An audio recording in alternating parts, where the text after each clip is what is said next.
Greetings and salutation to our Rawrdzone fam. Happy Martin Luther King Day to everyone. By the time you see this, it probably won't be Martin Luther King Day anymore, but it's totally okay. Happy New Year to everyone. We want to first say welcome to the Rawrdzone. We're inside the Rawrdzone right now. This is our Respect the Shooter series. But first and foremost, you can find us everywhere at www.rawrzonenyc.com. You can catch us on Tuesday nights on Elgin Sound Radio, 8 p.m. And of course on Puso 82.3 FM, Wednesdays, 8 a.m. Eastern Standard Time. Shout out to both radio stations being a massive supporter of everything we do. You could also catch us on What's SmackDown on SmackDown, courtesy of the Ramble Mania boys. If you didn't see it, you can see our Collision and our AEW recaps on Twitch and YouTube right now. We are powered by Bold and Luscious Cosmetics. Shop bold with Rawrdzone. Use the code RZ15 off and get something for your girl this Valentine's Day, man. Come on, you scored them brownie points. Whew. I do want to thank everyone that gave back to our Give Back for Sean. We are almost at the $5,000 mark for sarcoma awareness. Shout out to Catch Astoria for hosting our Give Back for Sean. And of course, the Astoria community for raising toys for the Mount Sinai Kravish Children's Hospital. They have children not only with sarcoma, but with all types of juvenile cancer. So it was our great honor to be a part of that fundraiser. If you want to donate to our Give Back for Sean, our links will be in the description below. Please, you don't know who cancer will hit next. Sarcoma is found in like a small percentage of the population, and those people don't get the help they need, and 7%, I'm gonna have to edit that out. And most of the time, people diagnosed with sarcoma, they're usually found after they have died. Sean Segui did so much for me growing up and being a shithead kid in college, and he did so much for his community, from mission trips to just being there for friends and helping them with stupid homework assignments by acting crazy because you had to have some type of focus group. But everyone had one friend like that. So think of that when you go and you watch this and you make your donation. But without further ado, for most that know me, I'm a photographer for 15 years. I got into hip hop and everything by pure accident, honestly. I was working with the Spanish community, the hip hop, La Mega, different artists. I was working in nightclubs, and then I suddenly made my way to hip hop, which was something unfamiliar for me because growing up, I wasn't allowed to listen to hip hop. My mom, very traditional Greek woman. So I spent the last 7 years immersing myself in such a genre that's enriched with so much history, And our guest today is the person that captured the genre's baby pictures.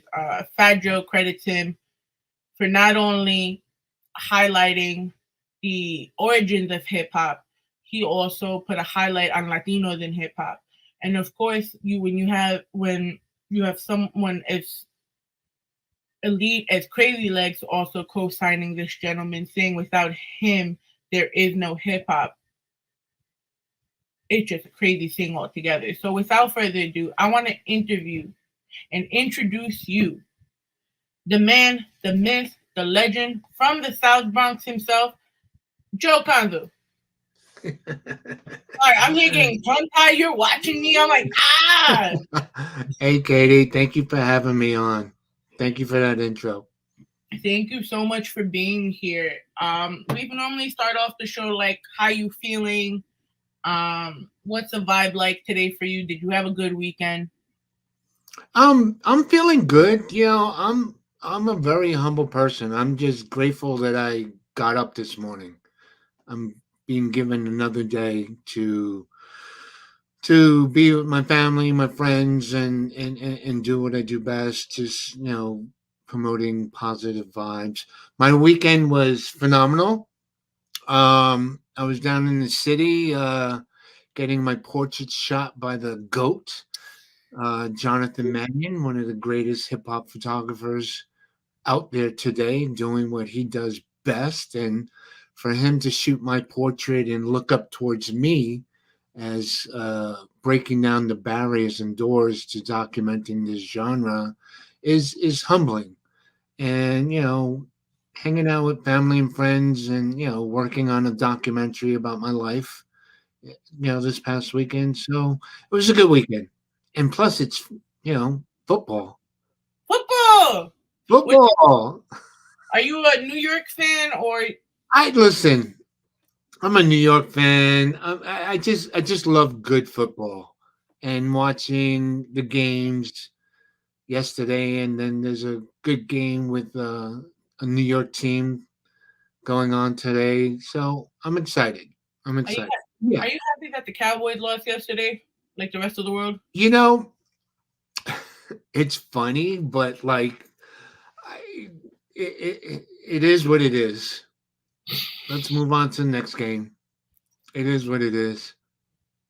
Oh man, because I have a group chat. They were all ragging because this person is in one of our people that are in Texas right now, and they're like, "Oh, so how do you feel?" Like, because Cowboys beat the Giants, but so many times, so we were just all praying for their downfall. I mean, you have to. You have to. I mean, Texas can't be that mad. I mean, the Cowboys didn't get in, but the Texans, the other team, got in. So I mean, it's not all bad. Just Cowboys. It is what it is. Listen, I'm old enough to remember the Cowboy dynasty back in the 70s and 80s where they were unstoppable. So, it is what it is. Some teams don't have a dynasty. They don't have that run. So that's very true. Yeah. That is very true. But being that you did mention growing up in the 70s and 80s, because I still, if it wasn't for all the stuff you documented, I wouldn't have believed that you were 60 years old. Yep, I'm going to be 61 in February. Oh, you're yeah, February 6th. I'm an Aquarius. I subscribe to the motto: a Rolling Stone gathers no moss. So you got to stay busy. You got to stay busy. You got to be a Rolling Stone. Keep moving, keep moving, keep moving, and that's what keeps me going. I've been retired from the fire department now 6 years, and it's all about staying busy, doing what you love. You know what's funny? Your birthday is the day after my mother's birthday. Look at that. Look at that. My dad's birthday, God rest his soul, is the 4th. My mother's birthday is the 5th. Your birthday is the 6th.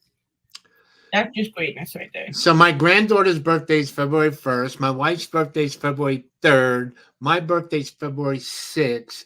We have Valentine's Day. We have our wedding anniversary, March 11th. And my daughter's birthday is January 23rd. So it's like, what is it like that? Do you buy a lot of gifts, or do you like buy one? I buy one gift, and this is for all. We just got out of Christmas, Three Kings Day, so it's like one gift for all the celebrations. So you do the tradition of Three Kings Day. You give gifts that day and everything. Not so much, but I'm aware of it because that's how I was raised, and that's how I want to raise my children and grandchildren. So I may not do the traditional 3 days of giving, but they're aware of the holiday because it's part of the heritage. Yeah, my mom, she used to let me unwrap certain gifts on Christmas, and like whatever was sent from like our family in Greece, we would open it on Three Kings Day because it had like a different meaning for Greek. So they said that supposedly Saint Nicholas did something. I have to remember the story, but it led to us being able to open gifts on Three Kings Day. Okay. But that's pretty cool. So let's start with the beginning of your story, right? You grew up in the 70s. The Bronx was not, let's say, safe at the time, right?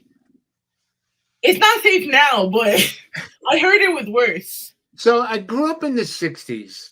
I was born February 6th, 1963. Okay. Hippie movement, community activism, love, freedom, the whole nine yards, Vietnam War, the whole nine yards. Um, and it was a turbulent time where, things were going on in New York City at the time. And I happened to be a young kid who fell in love with photography and was just documenting and capturing my friends and families and the community around me. And one thing led to another. I captured a moment at a time in the Bronx where, the birthplace of of this culture we call hip hop, community activism. You know, my grandmother, Dr. Evelina Antonetty, known as the Hell Lady of the Bronx, fighting Hollywood and Paul Newman against movies like Fort Apache the Bronx that depicted the Bronx people as savages, so to speak. So I was a young kid, a young teenager, just documenting because I fell in love with photography Yeah. and not knowing that I was documenting an era, a time that people would revere and look back on so much, especially the hip hop culture. My dad was Tito Puente's personal confidant. So when I wasn't taking pictures of my friends that I went to school with, you know, that were birthing this culture we call hip hop, I'm hanging out with my dad, taking pictures of Tito Puente, Hector Lavoe, Eddie and Charlie Palmieri, all the giants of Latin music. So I'm known as a hip hop photographer, but my archives are so much more. And how does that feel, right? Because I read in an article that you were actually trying to escape, being in your dad's shadow while So, working with that.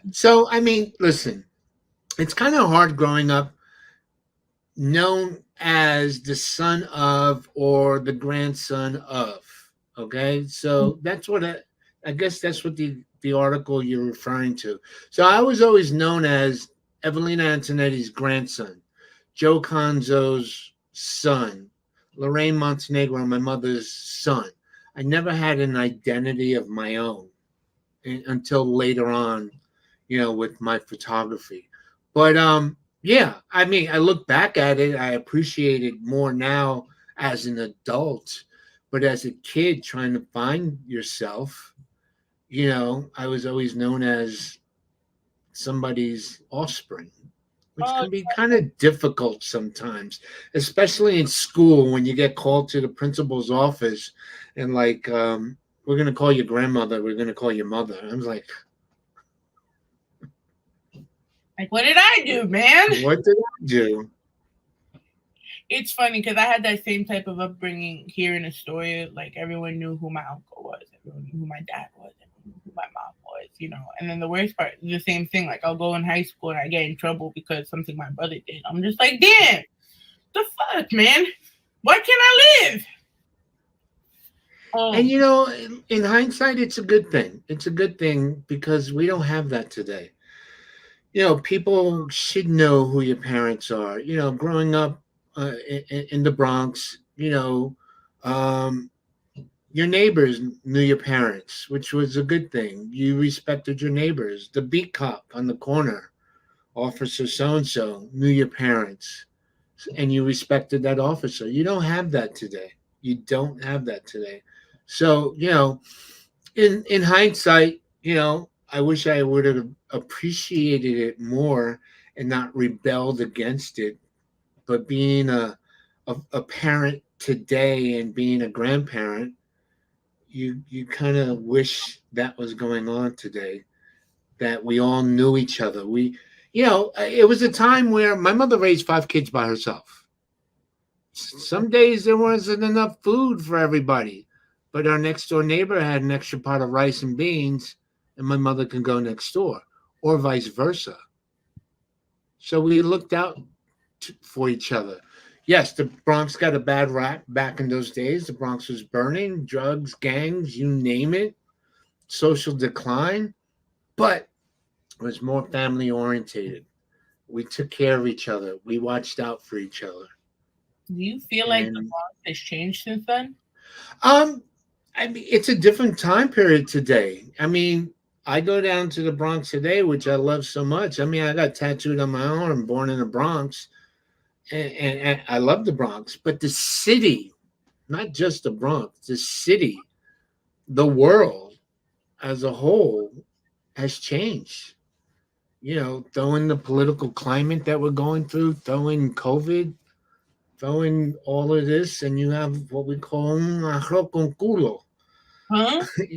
You have what we call un arroz con culo, a What is rice with a pot of rice with just asses, so to speak. And it's changed. It's changed. We don't have the respect of children or teenagers for adults. We don't have the adults respecting the kids and what they're doing because, again, things have changed. We didn't have social media back then. We went out and played. We played in the street. We played run, catch, and kiss, skelsies, handball. Now everybody's on the iPhone and computer and have no respect for their surroundings and what's going on. And everybody has an opinion. And not all for it, but so it's a different vibe today. That's what I'm trying to get at. It's a different vibe. You can't compare today to my era. do Yes, it was a devastating urban decay going on in the city, especially in the Bronx. But today's urban decay and political climate is totally different because of the factors. Because of the factors. So, yes, things are different today than it was during my time period because of the factors. so let me ask you this, right? Because I come from a family of very like strong, opinionated, like even if they're wrong, they're not wrong type of people, right? Um, and growing up, I always thought, like as a child, right? If I speak up, it's disrespectful, you know. I mean, listen, your parents are probably my age, Yeah. maybe a little bit older or younger. They were raised differently than you were raised. My mother was very strong minded, you know, and I'd go toe to toe with my mother. May she rest in peace. But my dad's still around. He's 82 years old. He's known as the foremost historian in Latin music, Joe Conzo Sr. Um, and he was raised differently, and he's very opinionated. But being an adult myself, I'll go toe to toe with my dad, but respectfully. I will never ever disrespect my dad. Like I feel like there's You know just what I mean? I feel So like there's a fine line to standing up for yourself. it But then is a fine line. It is a fine line. But, you're an adult also. So they have to look at it that way, yeah, at because least in my opinion. I always saw it because I remember one time I my aunt said something extremely like out of line, and I'm like, why would I go do something for someone who does not appreciate or even want to be around me? And she's like, why are you being disrespectful? I'm like, I'm not being disrespectful. I'm telling you how I feel. If you find that disrespectful, that's your fault. Okay. I ain't gonna be mad at you. And then they say it's like the whole generation. I'm like, no, it's not all of us. It just if you don't let us articulate how we feel, how can you have a healthy relationship with someone? You are 100% correct.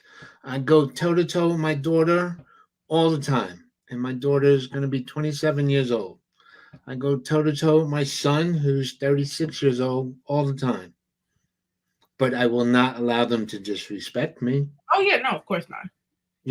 but I have to respect their opinion and hope for the best. As parents, you want what's best for your kids.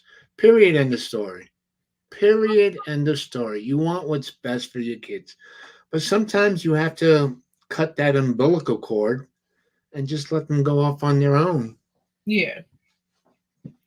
So going back to starting photography, right? What was your mindset like back then? And what was it like to actually work in the time where it was just film? So, I mean, listen, again, I was a young kid growing up. I didn't I didn't have the athletic abilities as some of my friends growing up. I didn't have the gift of gab that some of my friends had, but I fell in love with photography because my stepfather, Michael Caine, was an amateur family photographer. And I found out that I was the only kid in the neighborhood with a camera and honed on that passion and just fell in love with it, where it became more than a hobby, it became a passion where I just transferred it over into my school setting and took photography classes in junior high school and high school, and just fell in love with it. And not knowing that I was documenting a time period that people look back at today. Speaking of getting classes in photography, do you feel like, because I took one class in photography and my teacher said I couldn't do it, and then I just kept doing it, one because I like it, two to prove him wrong, and three to go haha. But that's besides the point. Do you feel like there really needs to be? Do you need a diploma or a real formal education to be a photographer? Of course not. Of course not. I mean, it's all from the heart and the passion you have. And it's all about developing your eye, the skills. From high school, I went to School of Visual Arts, SVA, downtown, one of the premier, art institutions in New York City. And I did 2 years there. I had to drop out because I couldn't afford it. But going to school at SVA, School of Visual Arts, I learned the foundation of photography. I knew the great photographers. That's what I learned. Who I found out about Ansel Adams and all these great photographers and skills they have. So that I appreciate. But I don't have a degree in photography. I have experience in photography. I've developed my eye in photography. I started out in film photography and gradually moved over to digital photography because times change. You want to stay relevant, you have to change with the times. But it's not the equipment, it's your eye. It's your eye and what you're trying to convey and capture and document. So that's it. What was? So, I mean, if you notice some of my emails, Yeah. my emails are Joe Conzo, comma PhD. Yes. And people think I'm a doctor. I have a doctorate. I go, no. I have a PhD in poverty, hunger, and determination. That's my PhD. That's my degree. And we all have that. We all have that, especially growing up in the Bronx and Queens or Brooklyn in New York City. That's a To very. be a survivor, this is, that's something my grandmother taught me years ago. You can't teach what we went through or are going through in any school. So, F a degree. Do you have anyone after learning about like the greats in photography? Is there anyone that inspired your style? I mean, listen, Ansel Adams is phenomenal, especially in black and white photography. You know, I refer to him all the time. When I mention Pablo Picasso, you automatically think paintings. Yes. But he did some phenomenal photography also. He did the light writing portraits, and that Yeah. inspired me to do that too as a kid, taking my Minolta camera, putting it on a tripod, setting off all the lights in the house, setting the camera to bulb where the lens opening stays open, and taking a candle and writing my name in the dark, and then developing the film and seeing my name written in the dark. So, that inspired me and inspired me in how I shoot. I look up to other photographers like Jamel Shabazz, Jonathan Mannion, Martha Cooper, Ernie Banicoli, Jeanette Beckman, all these great hip hop photographers. And I look up to them also in their style. But we all have our lane. We all know each other and document accordingly. Art is definitely subjective, right? What Of course. But being that we also know the technical aspect, is there such thing? Your dog is so cute, by the way. I'm sorry. He's running around reminding me of Thank my you. puppy right now.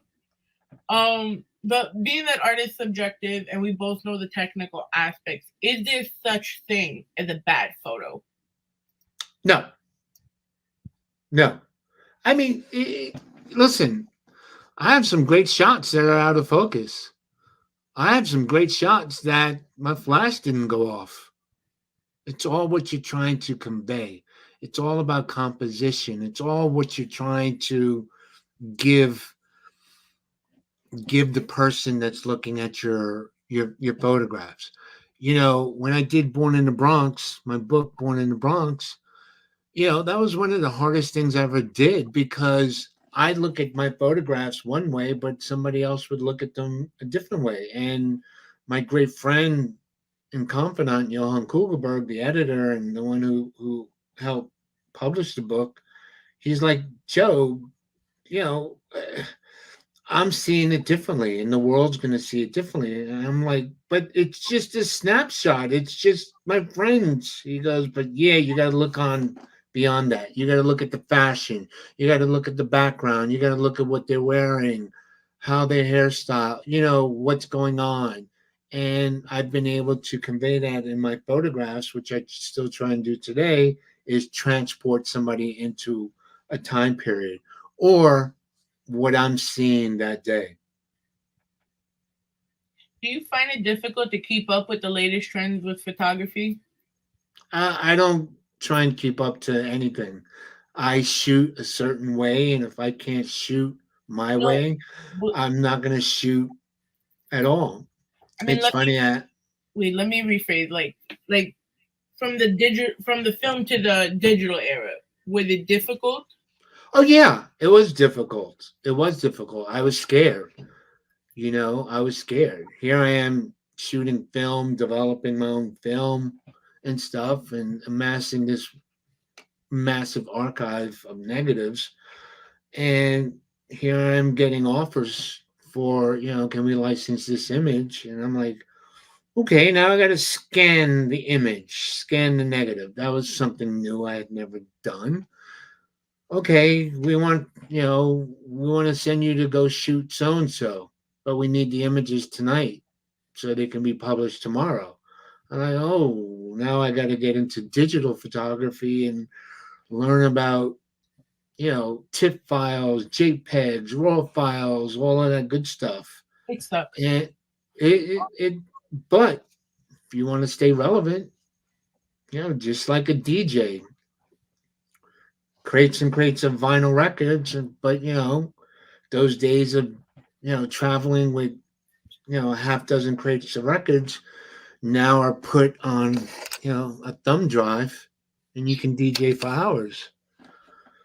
But so you have to be able to adapt if you want to stay somewhat relevant in today's world in photography, but you don't have to compromise on how you shoot. And the way I shoot is I tell people if I'm going to shoot your event, I need a leave Joe Conzo alone pass. which basically translates to leave me the fuck alone. I will Yes. shoot you. I will shoot your event. You won't even see me. But I need access to the front stage, backstage, side stage, red room, green room, bathroom, locker room, anywhere. Because I need to document what's going on. Did you You're ever gonna, did you ever yeah. have an issue where they didn't leave you the fuck alone? Oh yeah. I mean, today's big events, they treat photographers like cattle. You get to shoot the first three songs and then you're hustled off to the side until the next act comes on and they bring you back in. And like I can't shoot like that. Everybody that's in the pen, the cattle pen, is getting the same shot. I can't shoot like that.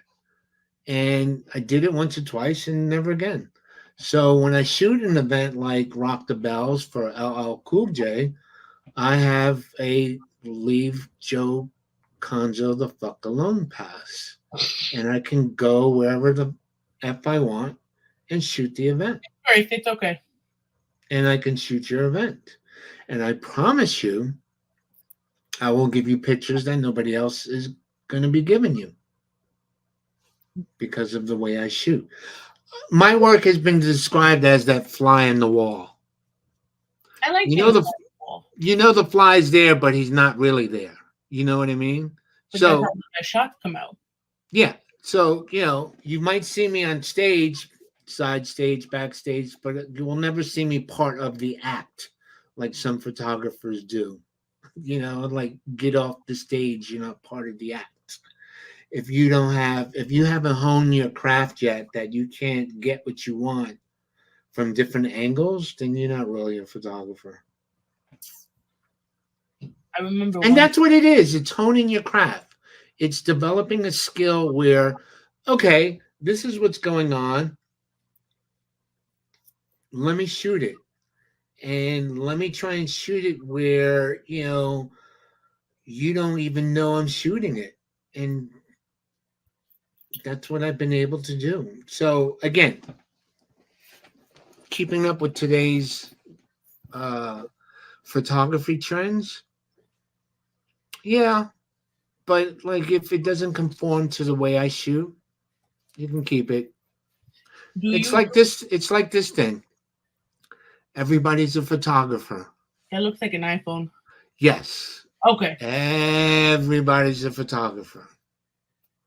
And don't get me wrong, this thing takes amazing pictures. Do you shoot with your phone sometimes?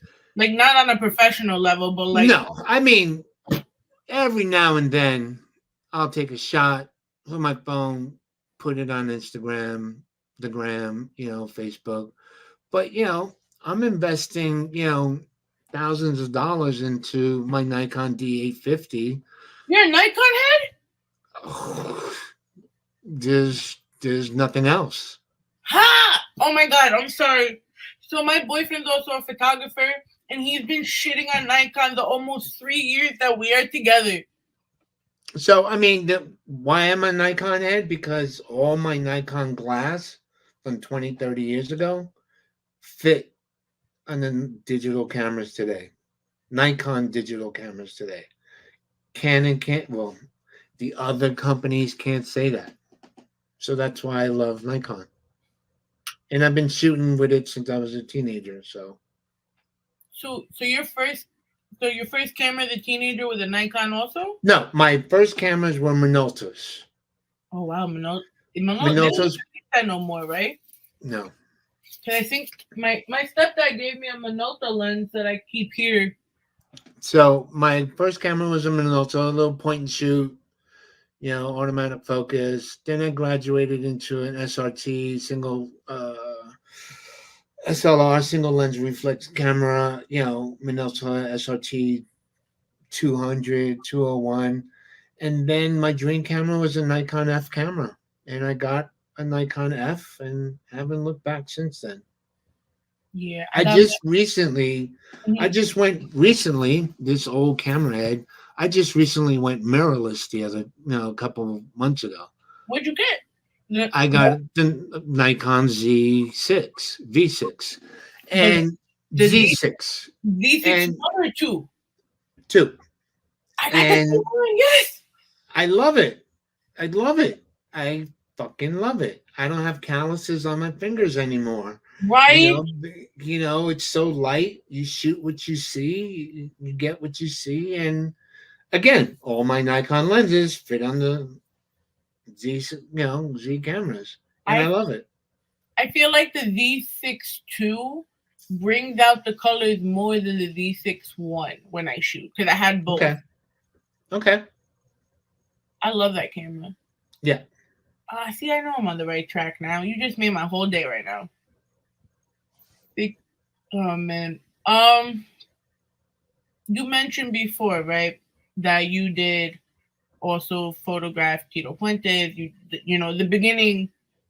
I guess it would be the beginning stages of what Latin music was built on too. Um, what was the difference between technically the two genres for you? I mean, listen, they all it's all intertwined. Hip hop, I'm going to quote my dear friend, my brother, Grandmaster Caz. Hip hop didn't invent anything and reinvented everything. Tito Puente played on Sugar Hill Gang's first album in 1980. And if you look at the album today, Google it, Sugar Hill Gang, on the back of the album, it says special appearance by Tito Puente. Yeah, that's fucking mind blowing. The king of Latin music playing on, the first commercially successful rap group. So, it all intertwined. And Latin music was going through an explosion almost during the same time as hip hop was being birthed. So when I wasn't with my friends, I was with my dad. So, it all intertwined.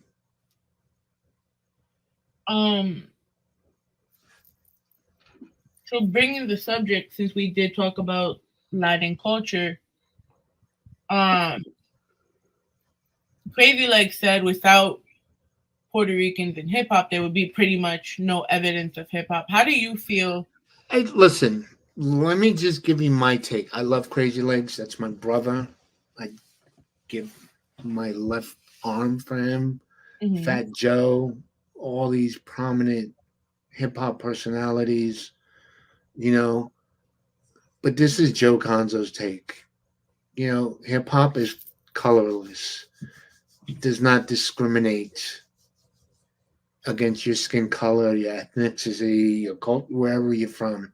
The Bronx during that time, during the birth of hip hop, you had Latinos, you had blacks, you had Asians, you had Jewish people, you had so many different. New York was a melting pot of people, even more so today. So, if you weren't from that time period, you have nothing to say about the beginning of the culture. Okay. Um, in my neighborhood, you had, dark skin, light skin Hispanic people, dark skin, light skin African Americans. You had so many different types of people, so to speak, for lack of better words. And that's how this culture started. Whether it was graffiti, emceeing, dancing, breaking, rapping, that's how it was started. And, yes, Crazy Legs does have a point. You take away 10,000 of my images from that time period, there'd be a void in the culture, so to speak, at least in the beginnings, in the humble beginnings. Um, But do you feel like the Latino culture did make a great impact on hip hop because of course we made an impact. We were there from day one.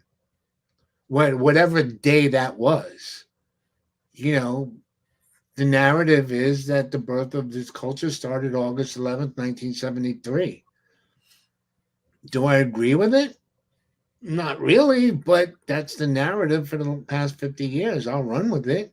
People can point out whatever they want, but that's the narrative that the pioneers and so many other people have been saying all these years. But you can't exclude one group of people. You can't. You can't. You can't. You can't. You know, if you weren't living in the Bronx at that time, you just can't. You can't. You know, and I'm older than Legs by a few years. I'm older than Joe. And, you know, they speak from a time of what they experience, which is pretty close to what I experienced. And, you know, you can't omit people from something. So I hate using the word contributed, but you know, if you want to use it, yes, we contributed since day one. We were part of it since day one. And you have people today who are a lot younger than me trying to change that narrative and, you know, twist the words of some of the pioneers around to support their narrative, which, you know, I think it's ridiculous, but, you know, that's the environment we live in today, the world we live in today. Me. You weren't there. You weren't there. I did this. I did that. So I just sit back and like, well, I have photographs. Photos don't lie.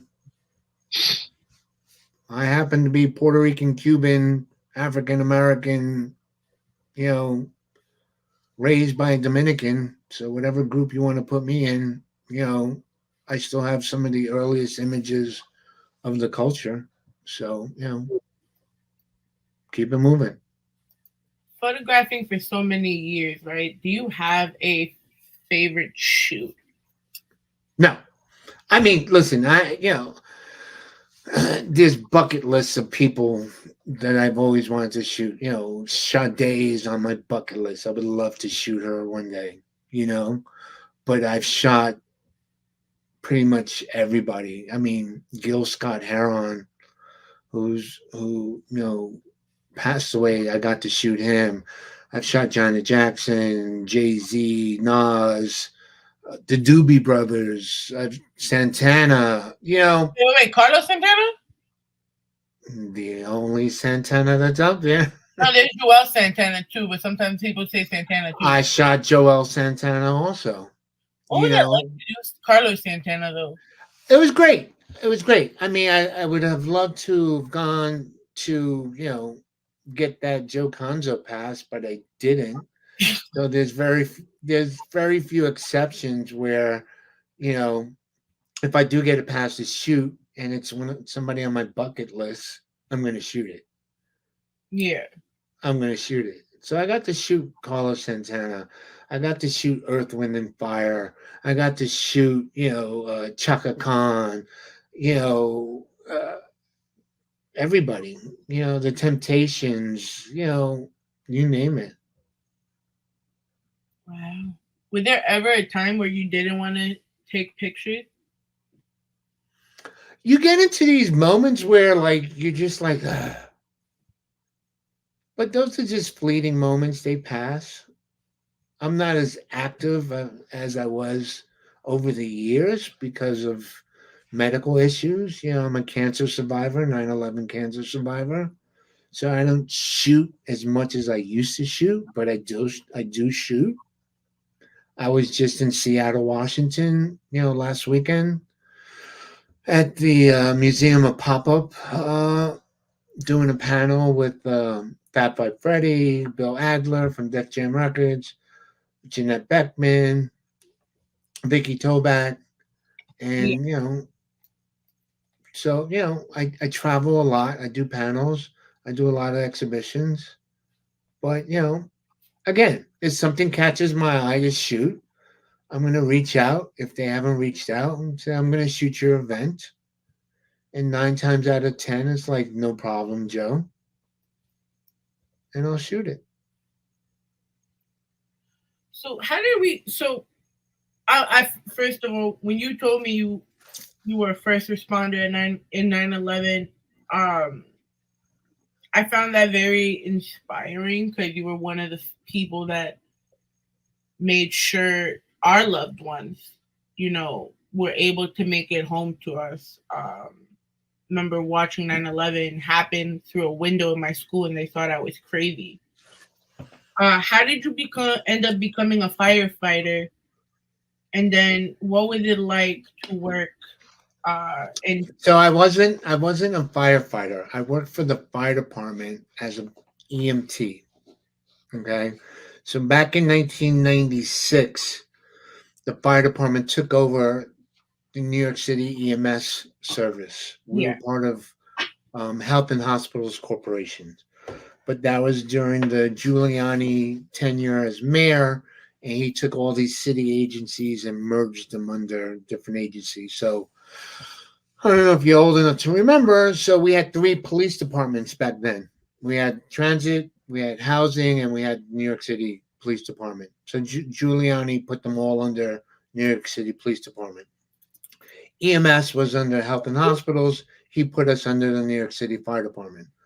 So I wasn't a firefighter. I was an EMT working the streets of the South Bronx, driving an ambulance, as I say, saving lives and delivering babies. And 9/11 happened. And being an EMT or paramedic working the streets of New York City, we're adrenaline junkies. We want the good jobs. And it was a day that I'll never forget. I had what's called survivor's guilt. Why was I still alive and 3,000 plus people dead? Literally that day, if you ran right, you died. And if you ran left, you lived. And 20 years later, when I retired, I was diagnosed with pancreatic and liver cancer from associated with working that day, breathing in all the toxic elements.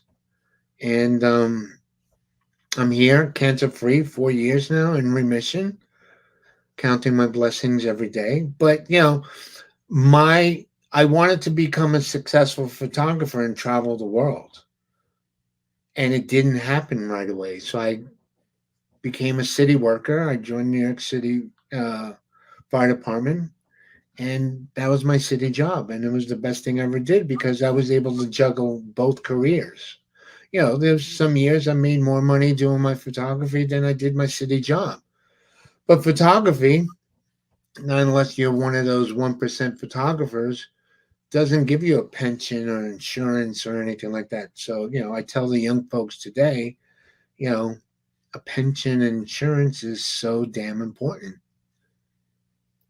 So damn important. So, I get to enjoy both worlds today, my I'm glad, photography career and my city career. I'm really glad you said that, right? Because for years, you know, um, I get comments from my family. Once again, very strict Greek upbringing. If you don't have that doctor job, that teacher job, you know, you're not doing anything. When I came out as a photographer, I was still working jobs, but like they all used to tell me, why don't you just make up your mind? And I'm like, But well, you can listen. You can do more than one thing. You can do more. You can wear more than one hat. Always remember that. You can follow your passion, which is in photography. You can follow your passion, which is in helping other people. But before you know it, Katie, in a blink of an eye, you're going to be 50, 60 years old. I'm sorry to burst your bubble. I'm not ready for that yet. Well, get ready because before you know it, boom. And you have to make decisions today for tomorrow. And those decisions you make today will affect tomorrow. Do you want to keep working while you're 60, 70, 80 years old? Or do you want to sit back, relax, enjoy the fruits of your labor, travel the world, do different things, raise your kids, grandkids, knowing that you have a monthly pension check coming in, knowing that you have a medical benefits for life. It's hard to grasp being so young. Oh no, I totally understand it because So, I didn't start my city career until I was age 30. And how old are you, if you don't mind me asking? I'm gonna turn 32. So you're gonna have to start making some decisions soon. I'm not saying give up photography. I'm not saying give up working your job doing now. I'm not saying all that, but you got to think about tomorrow. I mean, And that I from the pandemic, I had already started working on what I had to do because one, I didn't think I would as a person, right? Because I always had like um I have a family full of heart conditions, so I'm like, okay, I'm gonna wait for the other shoe to drop like everyone else. But I was already setting myself up because I was working to get a full time position at my job that I was telling you about. So it could erase my student loans. And if I'm there for a certain amount of time, I already got my full benefits. It's not the most ideal place to work. Don't get me wrong, because nonprofits, especially now with Mayor Adams, oh you yeah, nonprofits are hard. My grandmother started United Bronx Parents back in the 60s and 70s. When she passed away, my mother took over. It's a nonprofit, community-based organization that has over 50 years of community service. It's a hard field. It's a hard field. and this year Mayor Adams cut 21 million from our budget. So it's just like a lot of these after schools in our just within my company are getting shut down because they don't have money to afford. So it's just trying to use all of that and survive at the moment. You know, I'm just saving money to the side because we don't know what's gonna happen. We don't know if we're gonna have another pandemic. We don't know. We don't know So anything. true. So true. And it's good you're having that conversation with yourself and thinking about tomorrow. You You know, know, some people just enjoy the moment today and happy with, whatever they're getting today and not thinking about tomorrow. I was I'm never. for- I was I'm never. fortunate enough that, you know, I got a city job, wasn't making a ton of money. People actually laugh. Oh, you're working for the city? I'm making this amount of money a year, you're making that amount of money. But I look at them today as like, you're still working? I'm retired. My pension check comes every month. Pandemic, world war comes every month. And that's how you got to think. And I don't mean to force my beliefs on anybody, No, I but respect. before you know it, and I'm just speaking as a parent, a grandparent, as a husband, as a older brother. I'm the oldest out of 5 kids. You have to think about tomorrow because tomorrow will be here like that, like that. I remember, um, even with the pandemic, before the pandemic, right? I was shooting nightclubs. I was shooting all these concerts. I was so excited. I felt like I was on top of the world. And then I broke my Right. arm, and I realized I wasn't shit. Um, it put me like such like I gave up photography for like the year that I broke my arm, and I think I really got my swing again. To tell you the truth, this because they had hired me to shoot the Jadakiss concert. Wow. Yeah, and I almost got in trouble because one of Jadakiss's people, after they told me I had full access everywhere, I was just lazy to go walk all the way around to get on top of the stage when I had my section right next to the stage. So I understand the Joe Conzo path because I just wanted to go tell one of his people to really fuck off. It was so I, bad. I've done that a few times. I've done that a few times. Did I'm that like, work well in your favor? it's like you see this, leave me Like, the fuck alone. if you got a problem, talk to that short man running around right now. Please leave me the fuck alone. Yeah, yeah. But everybody has a job. They're trying to do their job. Some people do it a little bit too much, and I'm like, just leave me alone. It gets so annoying. It does. It does. But it's worth it in the long run when you get that super duper dope shot. You know, it's worth it in the long run. Do you? hate it when people tell you all you do is press a button? Um, I've had that said to me once or twice, and I just disregard it.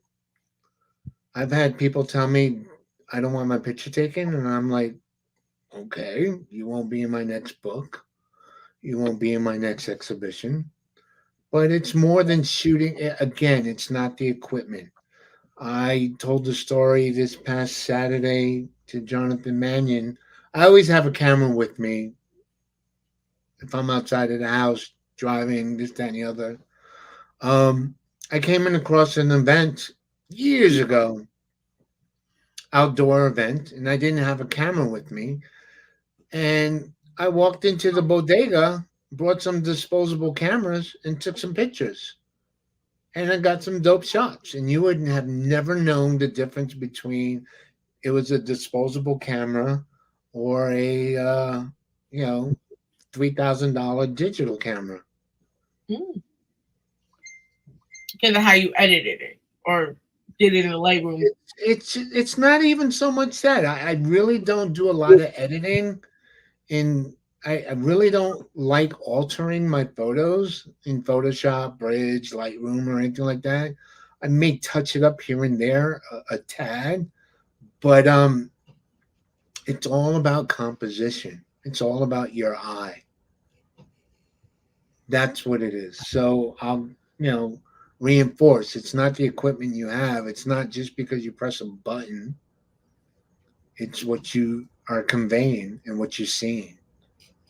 I grew up in a time where I was taking pictures and I only had one lens, a 50 millimeter lens.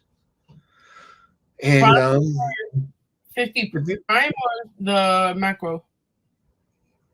prime, a Okay. prime 50 millimeter lens, pretty fast, 2.0, can shoot practically in the dark. But the point I'm trying to make is, if you wanted a close up, you got close up. If you wanted a wide angle, you step back. Mm-hmm. Now people are lazy because they have that 24 to 300 lens and can stay in one shot and shoot, 100 different shots with one lens. And don't get me wrong, I own one of those lenses also. But sometimes you have to get back to the basics of how you learned, how you honed your craft. And I still shoot film every once in a while. And those 24 by 300, sometimes their f-stop only goes down to like 4.5. So True. you can't use that in True. like a night setting or like a club. True. True. So True. But then that's how you hone your skills. You know, uh, yeah, when I was learning about photography, anything, you know, shutter speed, anything under, 30, at 30, you know, uh, you're going to get some shaking movement. The person's going to be blurred. But, I've developed a method that was taught to me. You take a deep breath, press the button, and you're not shaking. So, I can use a slow shutter speed to capture something if that's the effect that I want. My digital camera, I'll shoot outdoor events, use a flash, put it on a real, 1/15th of an exposure, and I'll zoom back and forth and just to get that movement. But with the flash, it'll freeze my subject, but I'll have movement in the background. And it's just little techniques that you learn. so being that you pretty much shot everything and And everyone. one, is there anything you haven't done as a photographer? I mean, listen, photography is such a broad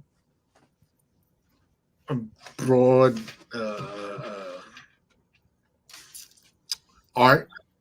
There's fine arts photography, there's fashion photography, there's commercial photography, architectural photography, there's portrait, there's concert, there's so many different avenues in this art form we call photography.